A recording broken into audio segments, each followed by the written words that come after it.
శ్రీకాంతో మాతులో యస్య జననీ సర్వమంగళ జనకస్య శంకరో దేవో వందేహం తం కుంజరాననం.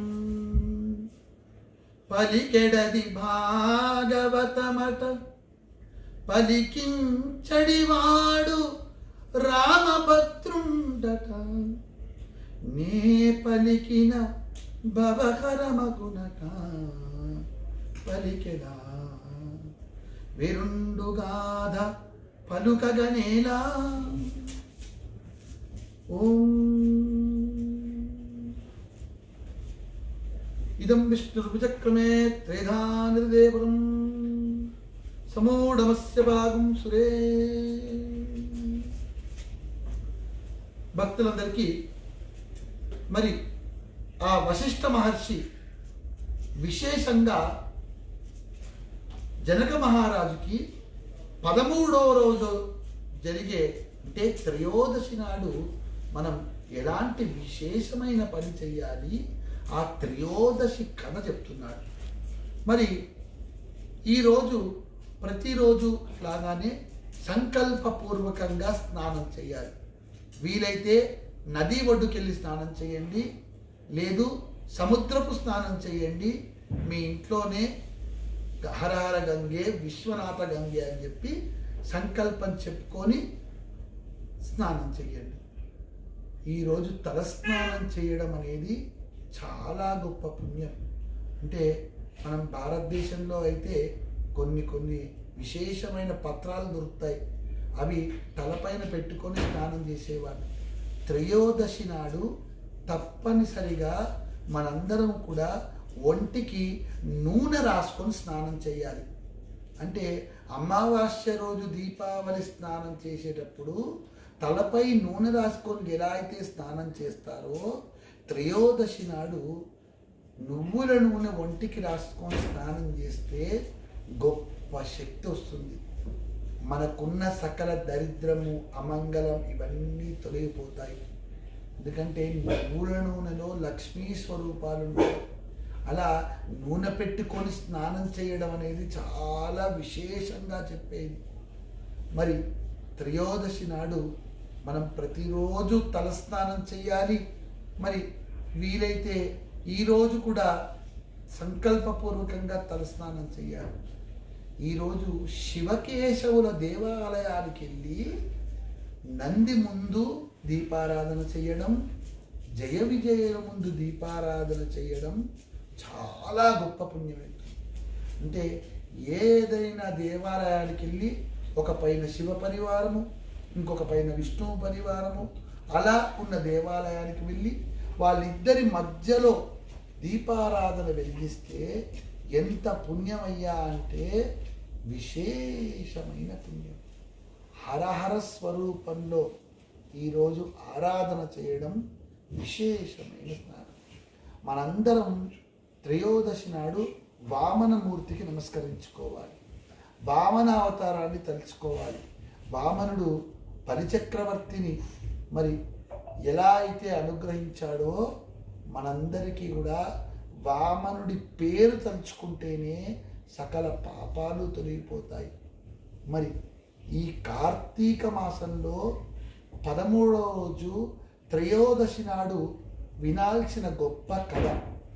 నిన్నటి నాడు మనం అంబరీషుడు అనే ఒక గొప్ప రాజు దూర్వాసో మహర్షి అంబరీషుడి దగ్గరకు వచ్చి ఆతిథ్యాన్ని అడిగాడు.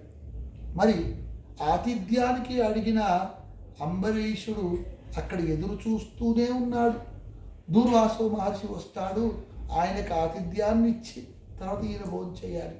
ఆయన ఎంతసేపటికి రావట్లేదు. మరి ఈయన ఎదురు చూసి చూసి చూసి కొంతసేపు అయిన తర్వాత ఇంకా ద్వాదశి వెళ్ళిపోతుంది, త్రయోదశి వచ్చేస్తుంది. మరి ద్వాదశి నాడు ఖచ్చితంగా ధర్మశాస్త్రం భోజనం చెయ్యాలని చెప్పింది. మరి ద్వాదశి రోజు భోజనం చెయ్యకపోతే పుణ్యం కాదు, అనంతమైన పాపం కలుగుతుంది. అంబరీషుడు ఆలోచిస్తాడు, ఇప్పుడు నేను ఏం చెయ్యాలి? ఇంకొంత గడియల్లో త్రయోదశి వచ్చేస్తుంది, మరి దూర్వాసో మహర్షి ఇంకా రావట్లేదు, మరి నేను ఆయన్నేమో భోజనానికి రమ్మని చెప్పాను, మరి ఆయన రాకుండా నేను తింటే ఒక పాపము, మళ్ళీ తినకపోతే ఇంకా పెద్ద పాపము, ఇప్పుడు ఏం చేయమంటారు అని పక్కనున్న గురువులని, పురోహితుల్ని, మరి మంత్రుల్ని అడిగాడు. అప్పుడు వాళ్ళందరూ ఏకకంఠంతో ఒకే మాట చెప్పారు. అయ్యా, నువ్వు చెప్పావు, నువ్వు ఎదురు చూశావు, స్వామివారు అనుష్ఠానం చేసుకోవడానికి వెళ్ళాడు, ఆయన జపంలో ఉన్నాడు, మరి ఇంతసేపటి వరకు రావట్లేదు. ద్వాదశి రోజు నువ్వు భోజనం చేయకపోతే ఏకాదశి ఫలితం పోయి నీకు పాపం కలుగుతుంది, కాబట్టి తప్పనిసరిగా నువ్వు భోజనం చెయ్యాలి. అలా అని ఓ మహర్షిని నువ్వు భోజనానికి పిలిచి నువ్వు అన్నం తిని ఆయనకు పెడితే అది కూడా ధర్మశాస్త్రం ఒప్పుకోదు, మరి ఏం చేయమంటారు అని అడిగారు. అప్పుడు వాళ్ళు ఒక చిన్న సలహా ఇచ్చారు. నువ్వు కొద్దిగా నీళ్లు తాగు, కొంచెం నీళ్లు తాగితే అప్పుడేమవుతుంది, ఉపవాసం ఉన్నావా, ఉపవాసం ఉన్నావు, ఉపవాసం లేవా, నీళ్లు తాగావు కాబట్టి ఉపవాసం వదిలిపెట్టావు, కాబట్టి అప్పుడు ఎలాంటి దోషము నీకు ఉండదు అని చెప్పారు. మరి ఇక్కడ భోజనం చేయట్లేదు, కొంచెం నీళ్ళే కదా తాగాల్సింది, కాబట్టి తాగితే గురువులు చెప్పారు, పురోహితులు చెప్పారు, మరి మంత్రులందరూ కూడా చెప్పారు, కాబట్టి నీళ్లు తాగితే ఎలాంటి దోషం ఉండదు అని దూర్వాసో మహర్షి అక్కడ ఇంకా అనుష్ఠానం చేసుకునే ఉంటాడు. అంబరీషుడికి ఈ మాట చెప్తే అంబరీషుడు ఆహా, ఈ ఆలోచన ఏదో బాగుంది అని చెప్పి ఒక కుంభంలో, అంటే ఒక చిన్న కుండలో నీళ్లు తాగడానికి సంసిద్ధుడవుతాడు. మరి చూడండి, విధి ఎంత బలీయమైనది అంటే, ఎంతో కాలోహి బలవాన్ అంటే కర్మ చాలా బలమైంది. అంత నీళ్లు తాగబోతూ ఉంటే అప్పుడే వస్తాడు మహర్షి. అసలే మహర్షికి కోపం, ఆయన ఎంత కోపడతాడంటే ఒక్కసారిగా ఈ నీళ్లు తాగాడేమో అని మహర్షికి ఆగ్రహం కలిగి, ఓ ఈ పాపి, నీవు నన్ను ఇంటికి భోజనానికి రమ్మని చెప్పావు, నాకు ఆతిథ్యాన్ని ఇస్తా అని చెప్పావు, నాకు ఆతిథ్యాన్ని ఇస్తా అని చెప్పి నాకు పెట్టకుండా నాకన్నా ముందే నువ్వు స్వీకరిస్తావా అని చెప్పి అప్పుడు ఆయన ఏం చేస్తాడు, శపించబోతాడు. శపించబోతే అప్పుడు వెంటనే అంబరీషుడు ఏం చేస్తాడంటే, మహర్షి నా తప్పైతే తప్పకుండా నువ్వు నన్ను శిక్షించు అని చెప్పి ఒక్క నమస్కారం పెడతాడు. ఒక్క నమస్కారం పెట్టిన వెంటనే అక్కడ ఎవరు ప్రత్యక్షమవుతారయ్యా అంటే, శాంతాకారం భుజగశయనం పద్మనాభం సురేశం అంటే శ్రీ మహావిష్ణు వైకుంఠంలో నుంచి ఈ విషయాన్నంతా కూడా చూసి ఆయన దగ్గర ఉన్న ఒక సుదర్శన చక్రాన్ని వెంటనే వదిలిపెట్టేస్తాడు. చూడండి, అంటే ఇంత చిన్నదానికి అంత కోపమా దూర్వాస మహర్షికి? ఎందుకంటే అంత అంబరీషుడు శపించబోతాడా అని చెప్పి ఎవరు బాధపడ్డారు? అంబరీషుడు కాదు బాధపడింది ఇక్కడ, ఆ లోకాల్ని, చతుర్దశ భువన లోకాల్ని పాలించే శ్రీ మహావిష్ణువు బాధపడ్డాడు. బాధపడి ఏం చేశాడు, వెంటనే సుదర్శన చక్రాన్ని వదిలిపెట్టాడు. మరి ఆ సుదర్శన చక్రం ఏం చేసింది, దూర్వాసో మహర్షి యొక్క శిరస్సు తీసేయడానికి వెళ్ళింది. మరి ఇంత గొప్ప మహర్షి ఆయన ఏం చేశాడు, వెంటనే అన్ని లోకాలు తిరిగాడు. సుదర్శన చక్రానికి ఒక నియమం ఉంటుంది. ఏమిటి అంటే, నీవు యుద్ధం చేయాలి అని ప్రేరేపిస్తే నీ శిరస్సు ఖండించి వెళ్ళిపోతుంది. నువ్వు వీపు చూపించినా శరణాగతి చేసినా సుదర్శనం నిన్నేం చేయదు. అందుకని దూర్వాసో మహర్షి ఏం చేశాడు, అప్పుడు పరిగెత్తడం మొదలుపెట్టాడు. ఆయన ఎక్కడికి వెళ్ళాడు, వైకుంఠ సత్యలోకంలో ఉన్న బ్రహ్మగారి దగ్గరికి వెళ్ళాడు. మరి ఆయన వెళ్తూ ఉన్నాడు, ఈ సుదర్శన చక్రం వస్తుంది, మరి నన్ను ఇబ్బంది పెడుతుందేమో, నా శిరస్సు తీసేస్తుందేమో, ఓ చతుర్ముఖ బ్రహ్మ నన్ను కాపాడు అంటాడు. అప్పుడు ఆయన ఒక్క నమస్కారం పెడతాడు, ప్రభువు నన్ను క్షమించు, నేను ఆ విష్ణుమూర్తి సుదర్శన చక్రాన్ని నేనేమి చేయలేనయ్యా, నన్ను మన్నించు అంటాడు. అప్పుడు వెంటనే దూర్వాసు మహర్షి అక్కడి నుంచి బయలుదేరి కైలాసంలో పరమేశ్వరుడి దర్శనం కోసం వెళ్తాడు. మరి కైలాసంలో పరమేశ్వరుడి దర్శనానికి వెళ్తే ఆ త్రిశూలధారి, ఆ త్రినేత్రధారి పరమేశ్వరుడు, ఆర్తన రక్షకడా సౌరంభుని శంభురుని ఆ శంకరుడు చూసి అంటాడు, ఆయనే ఈయనే ఆయన. అయినా సరే ఏమంటాడు దూర్వాసో మహర్షి, నేను నిన్ను కాపాడలేను, ఆ సుదర్శన చక్రాన్ని విష్ణు శక్తిని మించిన శక్తి నాది కాదు అంటాడు. చూడండి, ఇక్కడ నిజంగా శివశక్తి విష్ణు శక్తి కంటే చిన్నదా అంటే, మరి అదే శ్రీ మహావిష్ణువు హాలాహలం వచ్చినప్పుడు బావా అగ్రతాంబూలం తీసుకో, నీకన్నా శక్తివంతుడు ఇంకొకడు లేడు అన్నాడు. మరి అదే శివుడు ఏమంటున్నాడు, నాకన్నా విష్ణువు గొప్ప అంటున్నాడు. చూడండి, ఇక్కడ సంధ్యావందనం చేసే ప్రతి ఒక్కరం చెప్పాల్సింది ఏంటి, శివుడు గొప్ప విష్ణువు గొప్ప. శివాయ విష్ణు రూపాయ శివరూపాయ విష్ణవే శివస్య హృదయం విష్ణు విష్ణోస్య హృదయం శివ. శివుడెప్పుడు విష్ణువు గొప్ప అంటుంటాడు, విష్ణు ఎప్పుడు శివుడే గొప్ప అంటుంటాడు. అంటే శివకేశవులకి అభేదం చూసిన వాడికి శివుడు గొప్ప విష్ణువు కాదు అని, విష్ణువు గొప్ప శివుడు కాదు అని అభేదం చూసిన వాడికి రౌరవాది నరకలోకాలు దక్కుతాయి. ఏ లోకంలో కుంభీపాక సూలిదండ ఇలాంటి లోకాలు దక్కుతాయి. అందుకే శివుడిని ఆరాధిస్తే శివస్వరూపంలో ఆరాధించు, విష్ణువుని ఆరాధిస్తే విష్ణు స్వరూపంలో ఆరాధించు. శివుడిలో విష్ణువుని చూసి దండం పెట్టుకో, విష్ణువులో శివుడిని చూసి దండం పెట్టుకో. అలా నువ్వు చేయగలిగితే ఎంత పుణ్యమయ్యా అంటే, స్వర్గలోకాన్ని పాలించే ఇంద్రుడికి ఎంత పుణ్యమో నీకు అంత గొప్ప స్థాయి వస్తుంది అని చెప్పి చెప్తారు. మరి కైలాసలోకంలో వెళ్తే దూర్వాసో మహర్షిని పరమశివుడు చెప్తాడు, నేను చేరేనయ్యా అని. అదే దూర్వాసో మహర్షి ఇంకా ఎవరి దగ్గరికి వెళ్తాడయ్యా, శాంతాకారం భుజగశయనం పద్మనాభం సురేశం అంటే గొప్పగా పద్మనాభ స్వామి స్వరూపంలో పడుకున్న ఆ జయ విజయులు స్వామి ఆగండి ఆగండి అంటే కూడా వాళ్ళని నెట్టేసి మరి విష్ణుమూర్తి దర్శనానికి వైకుంఠలోకంలోకి వెళ్తాడు. మరి వైకుంఠంలో శ్రీ మహావిష్ణువు దర్శనం కలుగుతుంది. దర్శనం కలగానే అయ్యా శ్రీ మహావిష్ణువు నీకు ఒక్క నమస్కారం, మరి కాదు ఆ సుదర్శన చక్రం నన్ను వెంబడబడుతుంది, మరి నేనా యుద్ధం చేస్తే నా శిరస్సు కండవుతుంది, నువ్వే నన్ను రక్షించాలి అంటే శ్రీ మహావిష్ణువు అప్పుడు ఒక మాట అంటాడు. ఏమంటాడంటే, నిన్ను రక్షించేవాడు సృష్టి స్థితి లయ అంటే బ్రహ్మ శివ నేను నీ ముగ్గురం రక్షించలేము. నిన్ను రక్షించేవాడు ఈ చతుర్దశ భువన మండలాల్లో ఒకే ఒక్కడున్నాడు. అంటే స్వామి ఎవరయ్యా ఆయన, తొందరగా చెప్పు స్వామి, నేను వెళ్ళి ఆయన శరణాగతి పడతాను అంటే అప్పుడు శ్రీ మహావిష్ణువు అంటాడు, నిన్ను ఎవరు కాపాడతారయ్యా అంటే అంబరీషుడు రక్షిస్తాడంటాడు. అప్పుడు దూర్వాస మహర్షి ఆశ్చర్యపోతాడు.